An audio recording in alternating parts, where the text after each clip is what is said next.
네, 이런 와중에 김문수 전 국민의힘 대선 후보는 대선이 끝난 이후에 거의 매일같이 공개 행보에 나서고 있습니다. 국민의 선택을 겸허하게 받아들이겠습니다.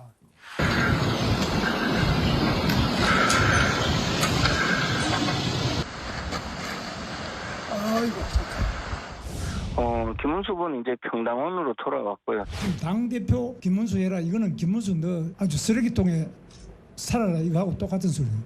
오늘을 위해서 희생하신 모든 호국 영령들에게 깊이 감사를 드립니다. 왜 그만하신다고? 네, 사실 공개 행보 여러 가지 하고 훌라후프도 돌리고 하고 있는데 제가 가장 눈에 띈 거는 현충원 참배였습니다. 이 경우에는 정부 추념식이 아니라 언론에 공지하고 개인적으로 참배를 한 건데요. 이래가지고 이제 강전의 대변인님, 뭐 당권 행보를 하겠다, 그립감을 놓지 않겠다 이런 취지 아니냐라는 해석이 나와요. 그렇죠. 김문수 전 후보 같은 경우에는 고용노동부 장관이었다가 어떻게 보면은 대선 후보로 경선에 나오면서 직을 내려놓았고 지금으로서는 특별한 직업이 있다라거나 그런 상황은 아니지 않겠습니까? 정치인으로서 오래 살아왔었기 때문에 또 최근까지 당의 후보로서 활동을 했기 때문에 본인이 받은 것에 대해서 어떻게 보면은 당원들께 국민들께 돌려주고 싶다라는 생각을 가지셨을 거라고 생각을 합니다. 근데 지금으로서는 그러면 앞으로 선거가 있는 것인가? 당장 지금 선거는 없거든요. 내년 지방선거를 생각을 해야 되는 것이고 그러면 정치인으로서 다음 행보로서는 아무래도 당대표 후보에 나오려는 것이 아닌가, 그러니까 전당대회에 나오려는 것이 아닌가라고 생각할 수밖에 없는 것이죠. 예. 그리고 본인이 현충원을 참배를 하고 계속적으로 메시지들이 나오고 있는 것, 특히 김재원 전 비서실장을 통해서 여러 가지 메시지들이 나오고 있습니다. 저는 이 부분은 조금은 자제해야 되지 않나라고 생각을 하는데 네. 또 그 김문수 전 후보 스스로는 지금 당장 뭐 당대표에 나간다거나 이런 것에 대해서는 선을 긋고 있거든요. 근데 이 부분은 당에서 어떠한 결정이 나왔을 때, 로드맵이 나왔을 때 본인의 입장을 발표하겠다는 뜻이 아닌가 그렇게 보입니다.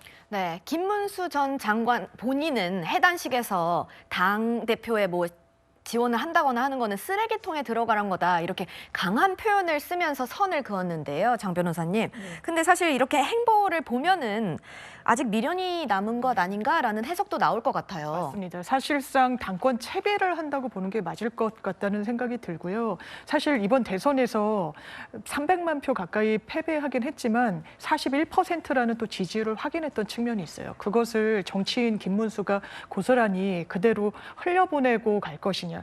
왜냐하면 기본적으로 이제 정치권을 떠나 계신 지 그래서 야인으로 있은 지도 상당히 기간이 오래됐는데 정치권이 상당히 어렵게 복귀를 했습니다. 이런 상황 속에서 이른바 친윤들이 캠프의 구성원들을 주축했었고 또 지금 이 선거의 지형을 보면 동서가 완전히 나눠서 일단 국민의힘의 지역구 의원들이 많이 계시는 곳에서는 선전을 했단 말이에요. 그러니까 본인 지역구에서는 이겼다. 그러면 이 지방선거를 치를 때도 우리의 어떤 권한 같은 것을 연장해 나갈 수 있다. 그때 가장 조율하기 쉽고 또 지금까지 합을 맞춰온 후보는 비교적 김문수 전 후보였던 측면이 있기 때문에 정치적 이해관계가 좀 맞닿는 측면이 있고 본인도 당권 의지를 사실상 드러내고 있는 상황 속에서 전당대회가 언제 치러질진 봐야 되겠습니다만 저는 당권 도전이 거의 확실시된다라고 생각합니다. 네, 이재명 대통령과 김문수 전 국민의힘 대선 후보는 전화 통화도 한 것으로 확인이 됐습니다.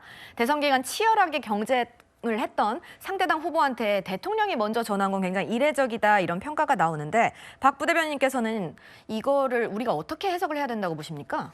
저희가 지난 윤석열 정권 내내 봤던 게 정치 보복이었습니다. 예, 건의주의 정권과 함께 보완내동했던 정치 검사들이 어떤 행동들을 했는지 보자면 이재명 정부는 분명하게 표명하고 있다. 정치적 보복은 없다. 통합의 정치로 나가겠다라는 것을 보여주시는 것이고요. 비록 패배한 후보지만 그 후보와 함께 또 논의할 내용이 있으면 앞으로 논의도 할 수 있다라는 여지도 열어둔 것이고 아울러 야당에게 전하는 메시지도 있다. 저는 그렇게 봅니다. 근데 구 부장님, 김문수 전 후보는 잘해보자라는 이야기를 약간 좀 다르게 해석한 것 같아요. 네. 액면 그대로 해석을 하면 이재명 대통령은 대통령으로서 잘하자라는 얘기고 본인은 이 야당에서 뭔가 역할을 하겠다 이렇게 좀 해석이 되지 않습니까? 예, 그러다 보니까 당내에서 이제 여러 논란이 됐고 그래서 해명이 나온 것이 여당의 특검 공세에 대한 우려를 표명했다 이렇게 말씀을 하셨는데 앞으로 김문수 전 장관의 행보는 좀 지켜볼 필요가 있어 보입니다. 예. 이 국민의힘이 과연 질서 있게 전당대회를 통해서 새 지도부를 선출할지 그 새 지도부 선출 과정에 이 김문수 전 장관이 당대표 후보로 나올지 그래서 당대표에 올라서 이재명 대통령의 맞수로서 이 제1야당 대표로서 이재명 정부를 견제하는 역할을 할지 좀 지켜볼 필요가 있어 보입니다. 알겠습니다. 워낙에 네거티브가 치열했던 선거였는데 하지만 뭐 해묵은 감정은 좀 뒤로 하고 우리나라의 앞날을 위해서 협력을 해주면 좋겠다 이런 생각도 듭니다.